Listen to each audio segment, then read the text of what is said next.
Big boss live അപ്ഡേറ്റ്സിലേക്ക് എല്ലാവർക്കും സ്വാഗതം. ഇപ്പോൾ ലൈവ് കണ്ടുകൊണ്ടിരിക്കുന്നവർക്ക് എല്ലാവർക്കും കാര്യം മനസ്സിലായി കാണും. രതീഷ് അവിടെ കിടന്ന് ഓവറായിട്ട് ഷോ കാണിക്കുകയായിരുന്നു. രതീഷ് ഇങ്ങനെ ചുമ്മാ കിടന്ന് ഓരോ കാര്യങ്ങൾ ഇങ്ങനെ സംസാരിച്ച് ഭയങ്കര അലപ്പും മേളവുമായിരുന്നു. ആ അലപ്പും മേളത്തിനിടയ്ക്ക് ഗബ്രി വന്ന് മണിയടിച്ച് പവർ റൂമിൻ്റെ പവർ ഉപയോഗിച്ചുകൊണ്ട് രതീഷിനെ അവിടെ ഇരുത്തുകയാണ്.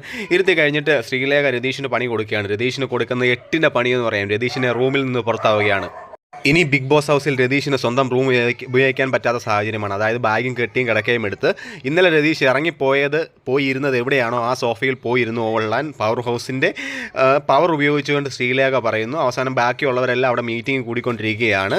അവസാനം പക്ക പ്ലേ ചെയ്തത് ഗബ്രിയാണ്. ഗബ്രി ആ മണി വന്ന് അടിച്ചു കഴിഞ്ഞപ്പോൾ എന്ത് ചെയ്യണമെന്നറിയാതെ രതീഷ് അവിടെ പോയിരിക്കുന്നു. രതീഷ് അവിടെ പോയിരുന്ന് കഴിഞ്ഞിട്ടാണ് ശ്രീലേഖ ഈ പണി കൊടുക്കുന്നത്. ശ്രീലേഖ പണി കൊടുക്കുന്നതെന്ന് വെച്ച് കഴിഞ്ഞാൽ ഇനി മേലാൽ സ്വന്തം റൂം ഉപയോഗിക്കരുത്, ആ റൂമിൽ കയറാനോ പാടില്ല എന്നുള്ള രീതിയിലാണ്.